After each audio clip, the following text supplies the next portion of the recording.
Hello and welcome to Express News. In the next half an hour, we'll get you all the latest news and updates. My name is Abhishek Mahajan. Let's start with our top story.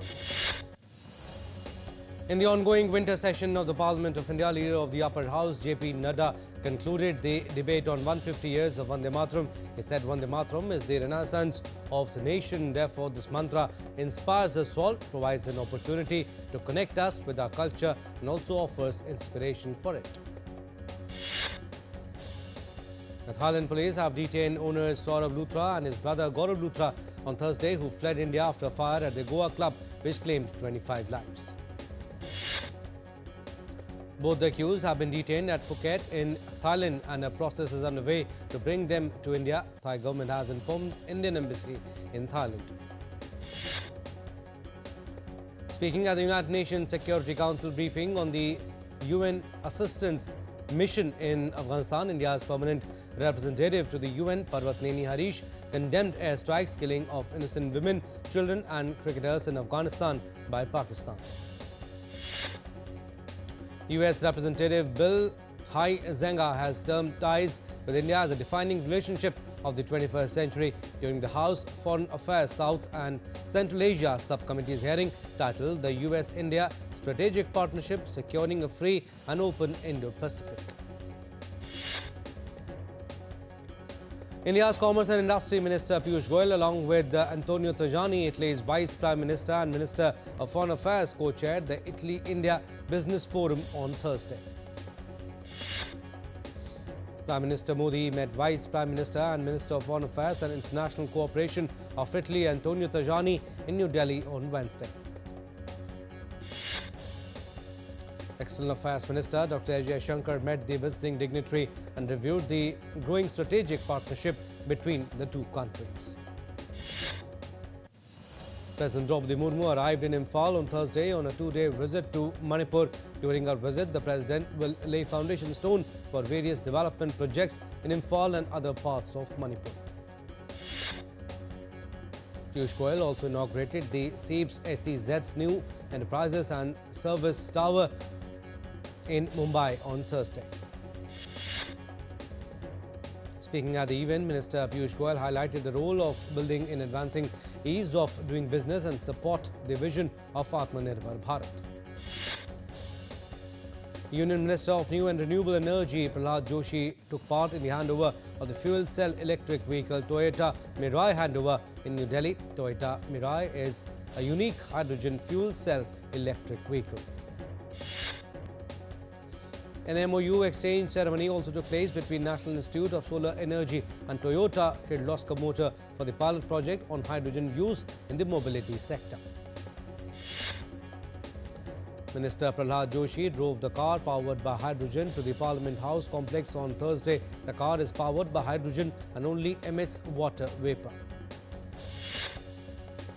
Speaking at the Building India's AI Frontier keynote session in Bengaluru, Microsoft Chairman and CEO Satya Nadella on Thursday said the company is deepening its commitment to India's artificial intelligence ecosystem with massive infrastructure investments. In a swift response to the devastating floods that struck Sri Lanka, the Indian Army under Operation Sagar Bandhu is providing humanitarian assistance. Lieutenant Colonel Jagneet Gill, contingent commander of the Indian Army team deployed under Operation Sagar Bandhu in Sri Lanka, highlighted Indian Army contingent's effort in providing medical assistance to the affected citizens. India's Chief of the Naval Staff Admiral Dinesh K. Tripathi met with Chief Advisor to the President of Brazil, Celso Amorim, Minister of Defense of Brazil, Jose Múcio Monteiro, during the ongoing official visit to Brazil. Both sides discussed comprehensive review of the expanding India-Brazil defense engagements. Even as Indigo operations across the country have stabilized, India's Civil Aviation Minister Ram Mohan Naidu is maintaining a regular vigil for real-time resolution of passenger grievances. Delhi Airport has significantly strengthened its winter readiness with next-generation AI systems, advanced predictive analytics and enhanced runway capabilities, ensuring safer, more efficient flight operations and minimal passenger disruptions during low-visibility conditions. Indian equity indices ended on a positive note with Nifty around 25,900 on Thursday. Nifty 50 was up 141 points to close at 25,899.95. At close, the Sensex at the BSE added 421 points at 84,813.06. Indian rupee ended near record low at 90.36 per dollar on Thursday. Gold futures maturing on 5th February was priced at 1,30,846 per 10 grams on the multi-commodity exchange. Silver futures for 5th March maturity stood at 1,93,215 rupees per kilo on the MCX. Brent crude oil futures was priced at $61.48 per barrel on Thursday. The U.S. Federal Reserve has cut its key interest rate by 0.25%, putting it in a range of 3.50% to 3.75% on Wednesday, its lowest level in 3 years. The cut aims to support the economy while keeping rates near neutral. Fed Chair Jerome Powell said the Fed has cut rates by 75 basis points since September and 175 points since last year, bringing the funds rate to a neutral range and allowing time to monitor the economy. U.S. President Donald Trump said the Federal Reserve's interest rate cut was small and could have been larger. He made the remarks at a White House roundtable with business leaders after the Fed reduced the benchmark rate. The Asian Development Bank has once again downgraded Bangladesh's economic outlook, cutting its growth forecast for financial year 2025-26 to 4.7%, down from 5% projected in September. U.S. lawmakers approved a sweeping defense bill bolstering European security, a sharp rebuke to President Donald Trump's mounting threats to downgrade Washington's ties to traditional allies and NATO. The leaders of Britain, France and Germany spoke with U.S. President Donald Trump to discuss Washington's latest peace efforts to the conflict. Trump said European partners were urging a meeting in Europe over the weekend involving both Ukrainian President Zelensky and the United States. Trump also added that the Ukraine had not had an election in a long time. Meanwhile, Zelensky said that he had discussed with Ukraine's parliament legal and other issues linked to the possibility of holding an election and urged other countries not to apply pressure on the issue. European countries plan further talks in the next few days to coordinate efforts to honor a peace process for the war in Ukraine. German Chancellor Friedrich Merz said that he wanted an EU agreement on the use of frozen Russian assets for Ukraine. The United States has seized an oil tanker off the coast of Venezuela. President Donald Trump informed this, ratcheting up tensions with Caracas in a move that also raised oil prices. The U.S. has imposed sanctions on the tanker for what Washington said was involvement in Iranian oil trading when it was called the Ardisa. Mexican President Claudia Sheinbaum said that about 152,600 migrants have been sent to Mexico since U.S. President Donald Trump took office in January, including non-Mexicans. A federal judge in California on Wednesday ordered an end to Donald Trump's deployment of National Guard troops to Los Angeles and directed that they be returned to the control of state's Democratic governor. Speaking on the Thailand and Cambodia traded accusations of targeting civilians in artillery and rocket attacks, Trump said he was scheduling a phone call for Thursday with Thailand and Cambodia regarding the conflict between the two Southeast Asian countries. President Donald Trump has launched a scheme offering fast-track U.S. visas to wealthy foreigners who can pay at least $1 million. Japan said Thursday it held a joint air exercise with the United States in a show of force days after Chinese-Russian patrols in the region and following weeks of diplomatic feuding between Tokyo and Beijing. A day after a world-first social media ban on under-16s went live, Australian Prime Minister Anthony Albanese visited a school on Thursday and spoke to students. The government has said it would take some time for the platforms to set up processes to do this. After months of hiding, Venezuelan opposition leader Maria Corina Machado appeared in Oslo, Norway after winning the Nobel Peace Prize. Machado visited the Norwegian parliament and addressed a press conference with the Norwegian Prime Minister. Farmers' protest in Greece continues amid mounting anger over delays and a shortfall of more than 600 million euros in EU aid and other payments. Hundreds of tractors blocked a junction on the major Greek highway. Health professionals and disability advocates rallied in Buenos Aires, urging the government to allocate funds in the 2026 budget for 2 emergency laws passed by Congress but still awaiting implementation. Peruvian Foreign Minister Hugo de Zela slammed Mexico for granting asylum to ex-PM Betsy Chavez. Chavez is being prosecuted for the alleged crime of conspiracy against the state and participation in Castillo's attempt to shut down Congress at the end of 2022. Thousands took to streets in Bulgaria protesting against government's draft budget, claiming it to be an attempt to hide the widespread corruption in the country. The Permanent Congress of Honduras invalidated the November 30 presidential elections, calling it a process marred by technical failures, vote thefts, and impacted by criminals and drug mafias.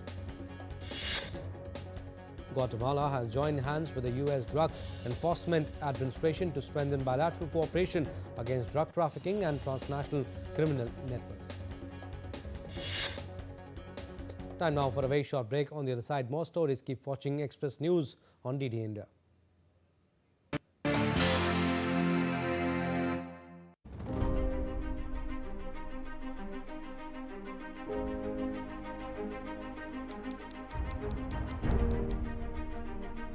Dr. Shashi Tharoor, welcome to Moscow. How crucial was Russia's support in India's early decades? Mr. Khrushchev, in particular, opened up Indo-Soviet relations phenomenally. They helped India in everything from setting up the Bhilai steel plant to the whole business of cooperating with India's space programs. All sorts of things happened. The extraordinary success of the BrahMos missile. The Bra comes from the Indian Brahma and the Mos comes from Moscow.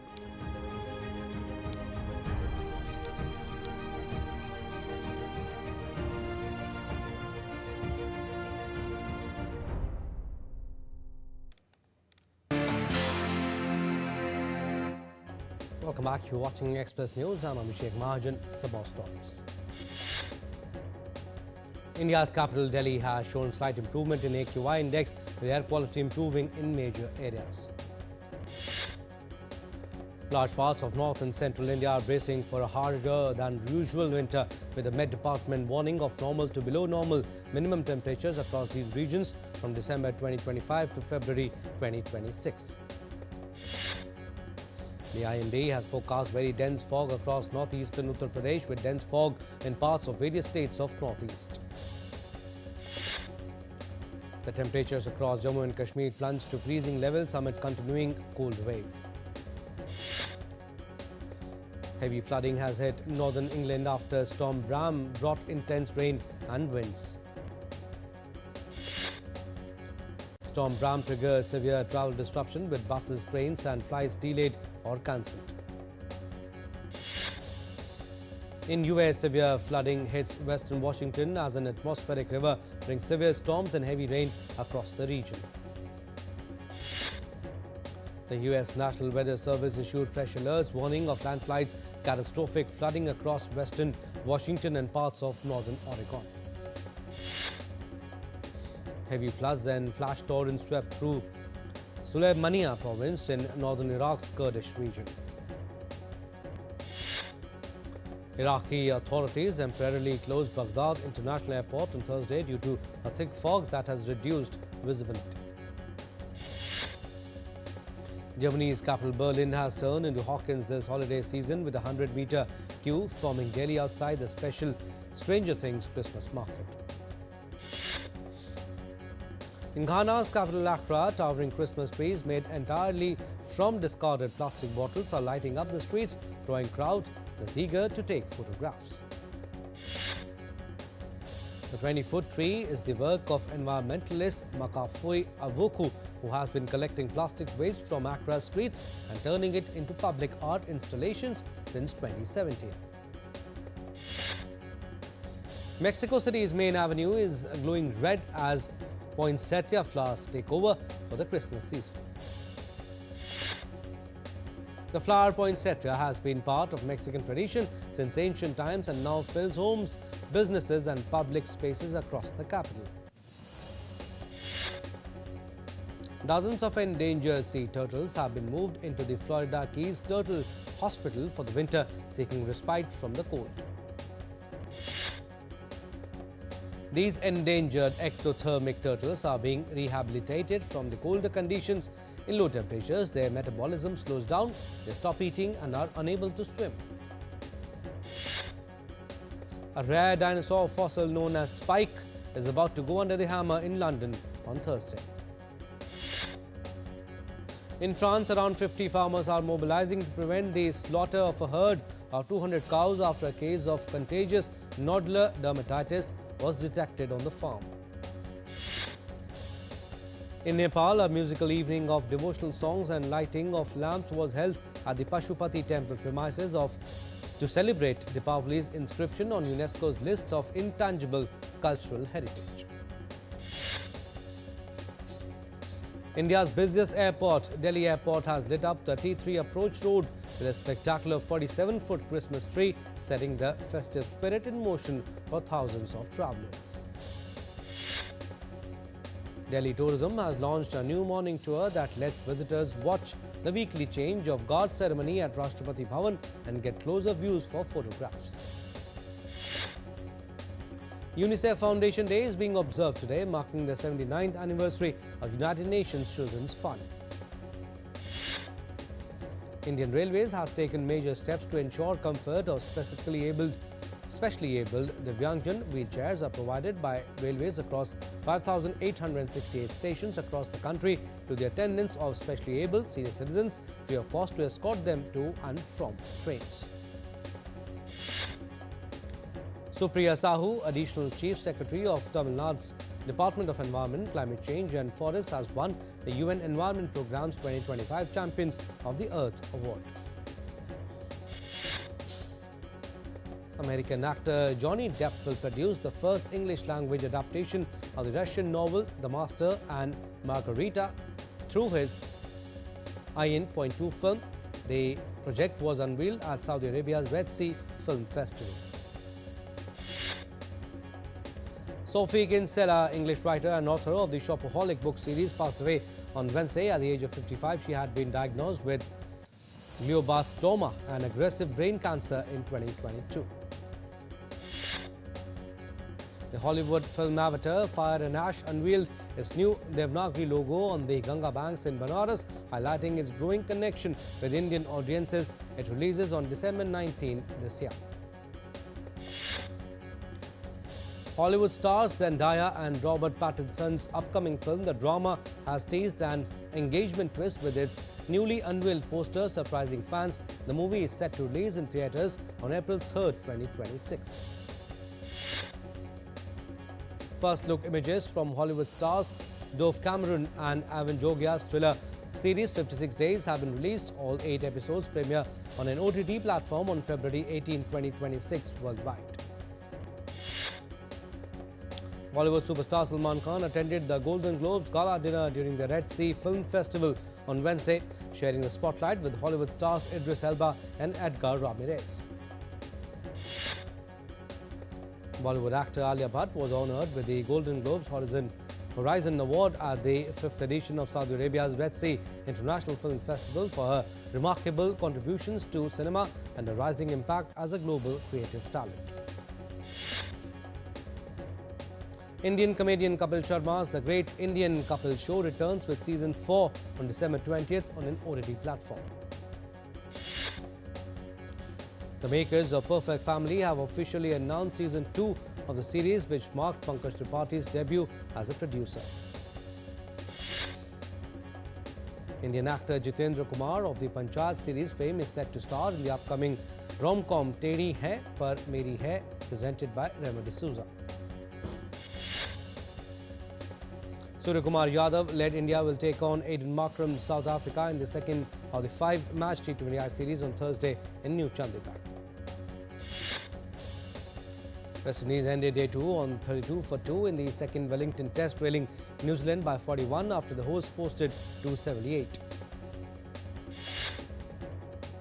New Zealand suffered a massive blow ahead of next year's ICC Women's T20 World Cup title defence as spinner Eden Carson will miss the tournament due to shoulder surgery. Reigning champions Australia have become the latest side to name their squad for the upcoming ICC Under-19 Men's Cricket World Cup, with left-hander batter Oliver Peake named captain. India produced a dramatic comeback in Junior Hockey World Cup to defeat Argentina 4-2 and clinch their first ever bronze medal in the tournament. In the Hockey Junior Women's World Cup 2025, India will take on Spain in the 9th to 10th place match on Thursday. The Argentina Football Fan Club Kolkata created a striking tribute in Salt Lake, replicating Messi's Miami home with terrace statues, terracotta title roofs and life-size cutouts of the footballer and his family. A 70-foot iron statue of football icon Lionel Messi, claimed as the biggest ever made of the Argentina superstar, was also unveiled at the Lake Town in South Dum-Dum, Kolkata. Germany won its record-extending 8th FIH Men's Hockey Junior World Cup title with a 3-2 shootout win over Spain in the final at the Mayor Radhakrishnan Hockey Stadium. Nico O'Reilly's strike and Erling Haaland's penalty helped Manchester City fight back and beat Real Madrid 2-1 in a tense Champions League contest at the Santiago Bernabeu. Paris Saint-Germain played out their first goalless draw of the season against Athletic Bilbao in the Champions League. Juventus defeated Pafos 2-0 at the Allianz Stadium, with McKennie and David scoring, moving the Italians to 17th place in the Champions League table. Organisers for the Milano Cortina 2026 Winter Olympics have sold nearly 70% of tickets less than 2 months before the opening ceremony. World number 1 Magnus Carlsen and Livon Aronian will square off in the final of Freestyle Chess Grand Slam on Thursday. The Indian Olympic Association and the Italian National Olympic Committee signed a memorandum of understanding on Wednesday to strengthen bilateral cooperation in sports. Well, that's all we have in this edition of Express News. You stay tuned for more news and updates. Namaskar.